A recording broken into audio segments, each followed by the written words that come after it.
Welcome, viewers. Today we delve into a topic that has sparked considerable debate and concern: FEMA's shocking plans to take over your home. In what many are calling an unprecedented move, the Federal Emergency Management Agency, FEMA, is allegedly setting the stage for a series of actions that could dramatically affect homeowners across the nation. FEMA, established in 1979, is a governmental agency dedicated to coordinating the federal government's response to natural and man-made disasters. Historically, FEMA's role has been to provide assistance and support in the wake of hurricanes, floods, earthquakes, and other emergencies. However, recent reports suggest that the agency might be preparing to exercise authority that extends far beyond disaster management. Allegations have surfaced suggesting that FEMA is in the process of implementing plans that would grant them the power to seize residential properties under certain conditions. These plans, purportedly outlined in undisclosed governmental documents, are said to allow FEMA to take control of homes during national emergencies or times of crisis.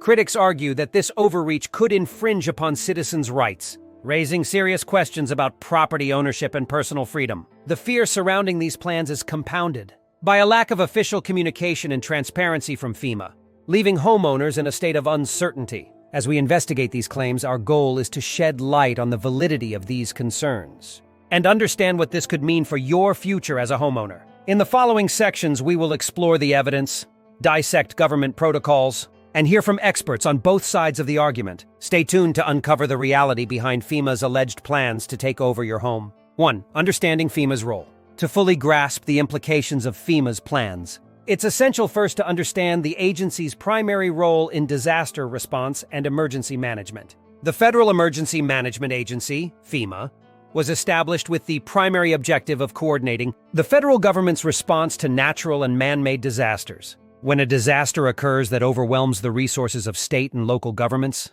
FEMA steps in to provide critical support, resources, and logistics to mitigate the impacts and aid in recovery efforts. They play a critical role in ensuring food, water, and shelter are provided quickly and coordinate the subsequent rebuilding efforts. FEMA's authority during emergencies and disasters is substantial and far-reaching. Under the Stafford Act, FEMA is empowered to take necessary actions to ensure timely distribution of aid and resources. This includes working with other federal, state, and local agencies, as well as nonprofit and private sector partners. FEMA's scope of power allows it to deploy the National Guard, engage in extensive search and rescue operations, and mobilize a range of emergency services. The Stafford Act gives the agency latitude to declare a federal emergency or disaster in response to significant threats, expediting processes that would otherwise be hampered by red tape. Understanding these foundational aspects of FEMA's role is crucial, but it's the extension of these roles and authorities that raise questions and concerns about their controversial plans. Certain legislative frameworks and executive orders grant FEMA extensive and sometimes ambiguous powers that can directly affect private citizens in unprecedented ways. For instance, under certain conditions, FEMA has the authority to commandeer private property, relocate populations, and impose curfews and travel bans, all in the name of national security and disaster prevention. Critics argue that while FEMA's mission is undeniably vital, the potential for overreach remains a significant concern. The notion that FEMA could assume control over private homes and properties, especially when exercised under vaguely defined emergencies, prompts widespread unease. The idea of government intrusion into private lives, even with the intention of maintaining order and safety, puts into stark relief the delicate balance between personal freedoms and national security. 2. The controversy unveiled. The controversy surrounding FEMA's alleged plans to seize homes has ignited a firestorm of debate and concern across the nation. Claims that FEMA possesses the authority and intent to take over private homes in the wake of a national disaster have fueled widespread fear and suspicion. Critics argue that FEMA's powers are far-reaching and lack adequate oversight, causing many to question the true extent of the agency's authority. Central to these fears is the belief that FEMA is poised to exploit national emergencies to extend governmental control over private property. Various conspiracy theories suggest that the agency is part of a larger government agenda to displace citizens and establish control over vast areas of land. This narrative is bolstered by the existence of executive orders such as EO 11921, which grants broad powers to federal agencies during a crisis, including the implementation of martial law and the control of resources. Adding to the concern are reports and personal anecdotes from individuals who claim that FEMA has overstepped its bounds in past emergencies. Instances of excessive force, mismanagement, and lack of transparency have been cited as evidence of the agency's potential to infringe on individual rights. Detractors argue that these incidents reflect a pattern of behavior that could be magnified during a larger national crisis, ultimately leading to the government seizing private property under the guise of public safety. Despite these allegations, FEMA maintains that its primary mission is to assist in disaster response and recovery, not to confiscate property. However, the lack of clear communication and transparency from the agency has done little to quell public fears. Efforts to debunk these conspiracy theories are often met with skepticism, further entrenching the belief that FEMA's true intentions are not as benign as they claim. 3. Historical context. Throughout its history, FEMA has been embroiled in numerous controversies that have significantly shaped public perception and sparked debates about its effectiveness and intentions. One glaring example dates back to Hurricane Katrina in 2005, where FEMA's response was widely criticized as slow, disorganized, and inefficient. Thousands of residents in New Orleans were left stranded without adequate food, water, or medical assistance for days, leading to widespread accusations of negligence. This critical failure exposed a lack of preparedness and logistical efficiency within FEMA, raising questions about the agency's ability to manage large-scale disasters. Another instance that raised eyebrows was FEMA's involvement in the aftermath of Hurricane Maria in Puerto Rico in 2017. Reports emerged of delayed aid delivery and bureaucratic red tape that hampered recovery efforts. The agency faced accusations of providing substandard and insufficient supplies to affected regions, exacerbating the suffering of the island's residents. Critics argued that FEMA's actions, or lack thereof, in Puerto Rico highlighted systemic issues of mismanagement and suggested a deeper, possibly politically driven neglect. Furthermore, FEMA's history is dotted with lesser-known but equally concerning incidents. For example, during the California wildfires in 2018, the agency was criticized for misallocating resources and failing to coordinate effectively with state and local agencies. As a result, many affected communities experienced delays in receiving critical assistance, contributing to a growing distrust in FEMA's capabilities. In 1990, the controversial Rex 84 program, revealed under the Reagan administration, suggested that FEMA could potentially use disaster scenarios as a pretext for implementing martial law. This controversial revelation stoked fears of an overreaching government and a FEMA intent on expanding its power under the guise of emergency management. Though never fully executed, this plan has left a lasting impact on public perception, creating an underlying suspicion of FEMA's motives and long-term plans. These historical examples demonstrate a pattern of inefficiency, mismanagement, and questionable actions that have repeatedly brought FEMA into negative light. From botched disaster responses to accusations of political bias and overreach, the controversies surrounding FEMA have eroded public trust and underscored the need for substantial reform within the agency. 4. Legal basis and limits. FEMA's actions are governed by a legal framework designed to address emergencies and disasters. Yet this framework often contains ambiguities that may lead to overreach. Established under the Robert T. Stafford Disaster Relief and Emergency Assistance Act, FEMA has broad authority to coordinate disaster response and assist in recovery efforts. However, these powers have at times raised concerns about potential overstepping and abuse of power. For instance, during certain emergencies, FEMA can commandeer private property and mandate evacuations, actions which could potentially infringe on individual rights and freedoms. Critics argue that the checks and balances meant to prevent such overreach are weak and inconsistent. Congressional oversight, while theoretically a formidable check, often proves inadequate in practice. The urgency and chaos typical of disaster situations allow FEMA to exercise considerable discretion with minimal immediate accountability. While FEMA must technically comply with state and local laws, the federal agency can override these laws if deemed necessary for effective disaster management, creating another layer of power imbalance.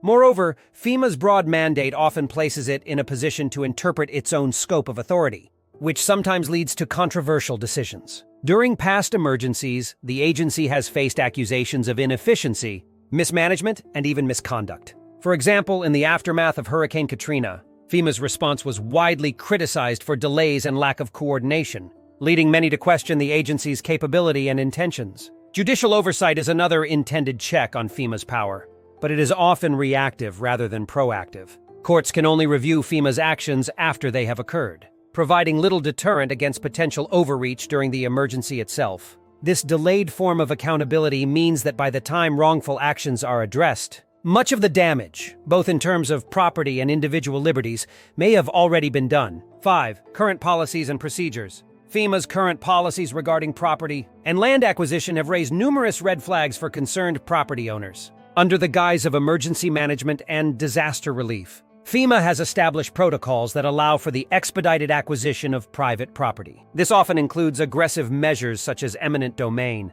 where private lands are taken with minimal compensation to the owners.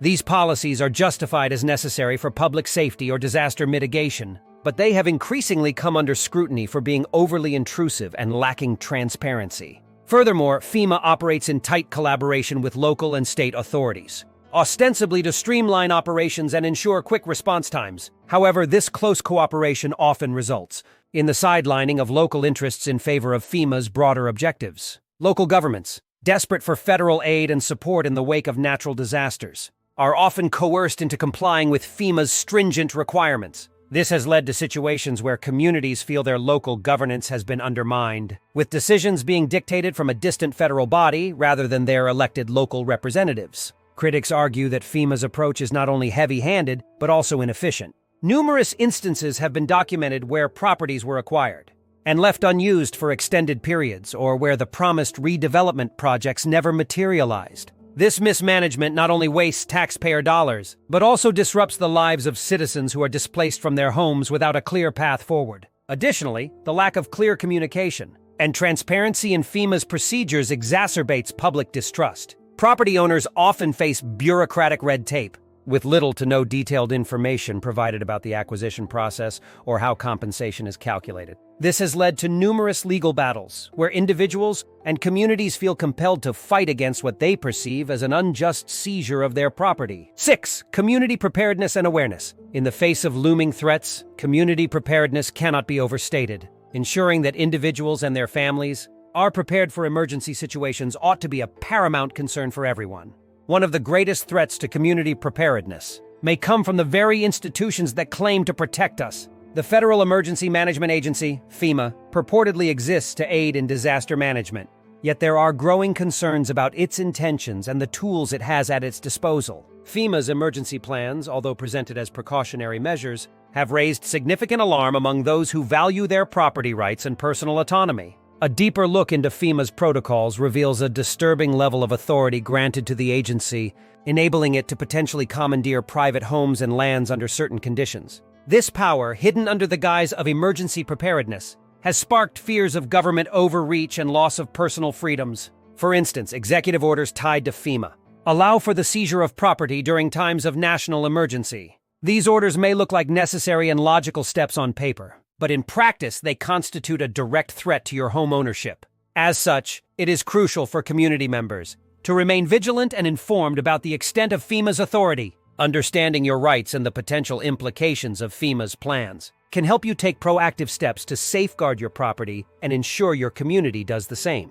To mitigate these risks, it is advisable for homeowners to engage in comprehensive community preparedness programs. This involves not only understanding the risks posed by natural disasters, but also preparing for potential government actions. Collective community efforts can include creating local emergency plans that emphasize self-reliance and mutual aid, effectively reducing dependence on external agencies like FEMA. Moreover, practical measures can be taken to protect homes and rights. Ensuring that homes are equipped with emergency supplies is a fundamental step. Stockpiling essential items such as water, non-perishable food, medications, and first aid supplies can fortify homes against disruptions. Additionally, investing in home security systems and reinforcing property boundaries can serve as a deterrent against any unlawful seizures. Residents should also remain active in local governance and policy-making processes to ensure that community interests are protected at all levels. By participating in community board meetings or joining local advocacy groups, homeowners can collectively voice concerns and demand greater transparency regarding emergency preparedness measures. Understanding FEMA's role and the implications of its policies is crucial for safeguarding property rights and personal freedoms. As we've explored, community preparedness goes beyond just having emergency supplies. It involves being aware of the broader powers that institutions like FEMA can wield. By staying informed and active in local governance, We can ensure that our communities are resilient in the face of both natural disasters and potential overreach by governmental agencies. We invite you to share your thoughts and experiences with FEMA in the comments below. Your insights and stories are invaluable to fostering a well-informed and vigilant community. Additionally, if you found this information helpful, please consider subscribing to our updates for more on emergency preparedness and government actions. Let's work together to create a safer and more transparent society.